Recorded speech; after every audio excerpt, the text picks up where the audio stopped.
All right, we got a girl on fire. Hi, I'm Sherianne Ciaramitaro, and this is Brian Francis. Yes. And we are Rowena Francis. Rowena Francis. We should do that. I'm like, hi, I'm Sherianne Rowena. This is Brian Francis, and we are Rowena Francis. You know, maybe one day we will. Maybe we'll keep this in the video or we'll cut it out. Who absolutely knows? But welcome back to our channel. Today we're going to be talking again about the angels. Supernatural. The supernatural. We're going to talk about angels today. Okay, we are talking about attributes of angels. Yes. So, angels, they got long, blonde, beautiful hair, nice blue eyes, often have a name such as Sherianne.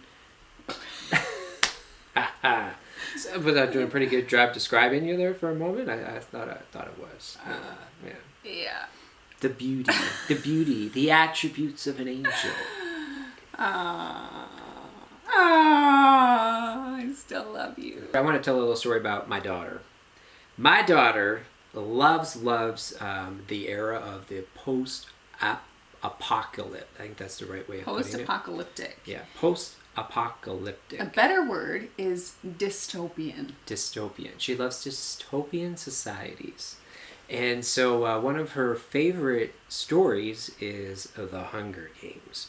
I'm not sure exactly why this one always stood out to her, but I can't tell you how many times she's actually read the book, watched the movie. I mean, all the time I'm walking downstairs, it's like, oh, what are you watching? I'm watching Hunger Games again. Mm-hmm. And so there's a scene, though, I want to capture that is in one of these books and in the movies, and it's before they get, back into the arena, and they get to go through this parade.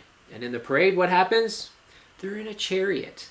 They're being driven by horses, and she's got this suit, and on this suit, this girl is on fire. The girl turns to be on fire. I mean, they light her up on fire, and all of a sudden, she creates this image, and it becomes this anthem and this, rallying point for this revolution that takes place because of this girl that is on fire. But it doesn't give any justice at all to a story in the Bible. Yes. So we're going to take it to 2 Kings. 2 Kings, and we're going to hear about Elisha. That's right. So Elisha, there's this story where Elisha was a prophet that was prophesying, or letting the children of Israel know when the king, who was it? The king of Syria? Syria, yeah, I think so. Where he was going to attack them. And so then the children of Israel were being warned, and then they would up and they would leave that place. And by the time the king and his troops came to attack them, they were gone from there. Mm-hmm. And so the king got very annoyed by this, and he decided that this prophet, he's got to go. Yep. So he sends his troops out to Elisha. In the city of Dothan. Mm-hmm. And Elisha is literally surrounded by the king's army. Yep.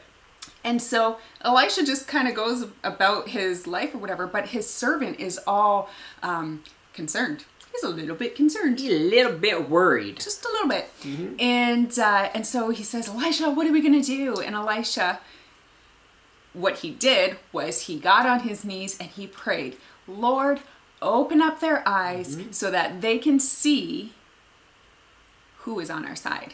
Or so that the servant can see who is on their side. Mm-hmm. And so the servant walks out and sees not the army that is surrounding them, but the chariots of fire, the angels that are surrounding the enemy.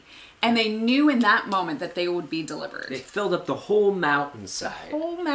So this is just an amazing scene. Could you imagine walking out, looking out of the village, and you're surrounded by mountains, and the mountains are just lit up with blazing fire, horses and fires, and the angelic hosts of heaven all around, right? I mean, that would blow my mind. I think that would just be an amazing sight, and that's what they got to experience that day. Mm-hmm. So you know what that tells us? Tells us a little bit more about angels. Interesting. Yes. So what do we learn? We learn that, first of all, angels are often in what we call military ranks. We learned earlier, about those principalities and powers and rulers, in darkness. But this further, shows that, even they're broken down into, such things as chariots and with commanders and so forth. It was the army of the Lord that we hear about all the time in Scripture. And here we got to actually see an example of those angelic beings in an army situation. Yes. And then the other thing that we can learn about angels is that even though they exist in a different realm, they can manifest in the physical realm that we live in, and they can manipulate things in this world. And we can see this. There's an example in the New Testament when, is it Paul, when he's in prison? Yep. And the angel opens up the prison doors for him. Yep, and they walk on out. So what's happening is that we see that angels, one of their primary functions is that of a guardian. They're a protector, and it says in Scripture, that he's given his angels charge over thee. And so there's many of these scriptures, that represent that angels act as guardians, and this is one of their primary purposes, is to help serve and to implement and protect the sons of God, meaning us as children of God. And I think this is one of the great things that angels get to do in our day and age. Another thing that is a characteristic of angels is that animals actually can be sensitive to angels in our physical world. One of the things that Brian always prays about Charles is that he would be sensitive to if there were spirits and just anything in the spiritual realm that is, coming against our house or anything. And I remember this one night, and the dog just would not sleep, and he just kept getting up and barking. He was just sitting at the edge of my bed, and he would just start barking. And there was nobody around, and so I'd get up and whatever. And so normally what happens is when I get up, he'll run with me. He'll lead me to where there is something. And every time he was leading me to the front door, and there was nobody at the front door. And so it was like about 4 or 5 times that this happened in the middle of the night when I finally realized that the day before Brian had prayed this, and I thought, I wonder if he's being sensitive to something in the spiritual realm. So I stood there and I immediately took authority over any powers or darkness that was trying to come against us. And you know what happened? The dog turned around, quietly went back to my bed, jumped on the bed, and went to sleep for the rest of the night. He's like, I did my job. But there's a story in the Bible that we actually see this come to pass, and that is... It's in Numbers 22, and this is a story of, Balak and Balaam, and one of the prophets was hired to essentially come and curse the children of Israel, and on the journey, an angel of the Lord stood in the pathway presenting him to, from proceeding forward, but he didn't see the angel, but the donkey did. And so the donkey saw the angel and, kept kind of bumping off to the side of the road, and, his master wasn't real happy with him, and eventually, the donkey's like... He got to the portion of the road where it was so narrow that the angel took up the whole space, and so the donkey just sits down, and Balaam was just sitting there like hitting him and, like, get up and go, and... And he's just basically like, look, he's like, I've been your faithful donkey forever. And, I'm trying to save your life here because there's an angel of the Lord in front of you. And if you go any further, you're going to die. Yeah. And so... Now, Charles didn't talk to me necessarily. Yeah. We tried getting him to talk at the beginning of the video, You can say I love you. I love you, but not quite the same thing. Balaam's donkey actually did talk to him and tell him, like, listen, I am subject to this angel who will not let me pass. And that's when, Balaam ended up having this encounter with the angel. Yep. And so angels, as I said, can not only manifest both in the supernatural and the natural world, but also animals that can be sensitive, to the spiritual realm. And so I think that's something that's really relevant for us to be able to know, is that, we as supernatural beings can be sensitive to the supernatural realm, but also our animals can be too. That's right. So another attribute we want to talk about today about angels is that they are fast. They're fast and speedy. The Fast and Furious. Yeah, I was watching, some of our buddies, are really big into the Flash, and they think he's, the greatest superhero, of all time. I think that's highly debatable, but nonetheless, he's super fast. But you know how fast an angel is? Right? There are so many Swift. instances in the Bible, that talk about angels. There's this one instance where I think it's the Assyrian army. This is referenced to 2 Kings as well. One angel goes forth, and you know what he does?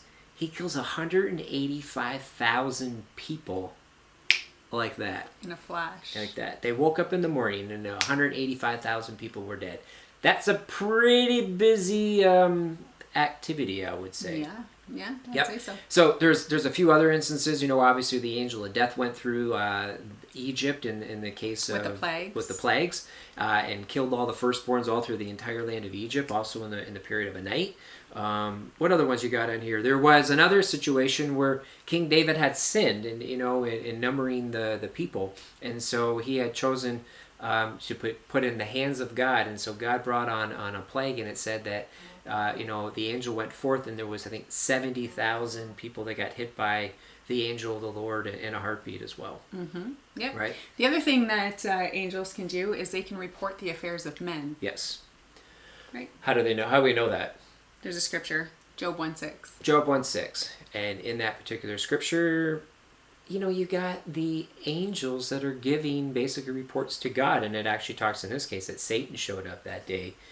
Was like, hey, see this servant Job, here's all his things, and he only serves you because you bless him, and if you took all this stuff away from him, then he wouldn't serve you anymore. And God was like, oh, little do you know. Yes.